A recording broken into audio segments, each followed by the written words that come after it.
the point of having a beautiful face and beautiful body and lovely clothes and in Jannah, or we don't even know where we're going to go to start with. And on the other side, we have nothing. That's not fair. So develop your link with the Quran and Allah subhanahu wa ta'ala will open your doors. And that does not mean that we are Quraniyun, na'udhu billah.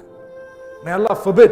Quraniyun are those who say we only accept the Quran, the Sunnah is discounted completely. Astaghfirullah. May Allah forgive us. And may Allah guide such people. Wallahi, that statement is so flawed that they have not yet read the Quran correctly, because had they read the Quran correctly, it leads you to follow the Sunnah. That's what it is.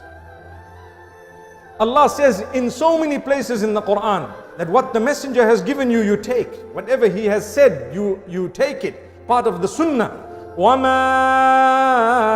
آتَاكُمُ الرَّسُولُ فَخُذُوهُ وَمَا نَهَاكُمْ عَنْهُ فَانْتَهُوا. Whatever Allah subhanahu wa ta'ala, whatever the Messenger has given you, you take. Whatever he has prohibited, you consider prohibited. That's the Messenger. That is rubber stamping the entire Sunnah of Rasulullah sallallahu alaihi wasallam from Allah subhanahu wa ta'ala. And this is why Allah subhanahu wa ta'ala speaks about something else. When it comes to Rasulullah sallallahu alaihi wasallam, he says, فَلَا وَرَبِّكَ لَا يُؤْمِنُونَ حَتَّى يُحَكِّمُوكَ فِي مَا شَجَرَ بَيْنَهُمْ ثُمَّ لَا يَجِدُوا فِي أَنفُسِهِمْ حَرَجًا مِّمَّا قَضَيْتَ وَيُسَلِّمُوا تَسْلِيمًا. Allah says, nay, indeed, by your Rabb, they are not considered true believers until they make you a judge in the matters that they are disputing regarding. You, the judge. And on top of that, when the decision of the Messenger is given, they feel no form of difficulty or no hardship to adopt it. They don't feel any negativity in their hearts towards the adoption of the Sunnah of Rasulullah sallallahu alaihi wasallam or the decision of Muhammad sallallahu alaihi wasallam. That is when you're a true believer.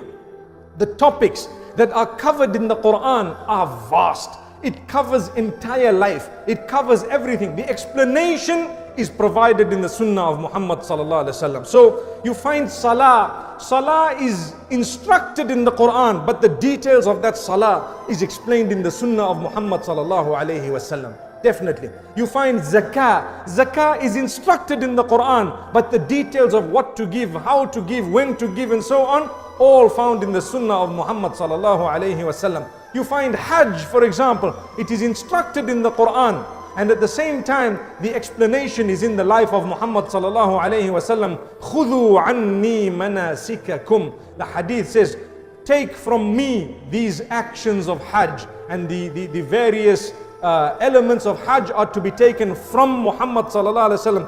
As you see him do, so you shall do. The same applies to Salah. He says, Sallu kama ra'aytumuni usalli. O Rasulullah sallallahu alaihi wasallam, we have the instruction of Salah. How do we fulfill the Salah? He says, fulfill the Salah exactly as you see me fulfill the same Salah.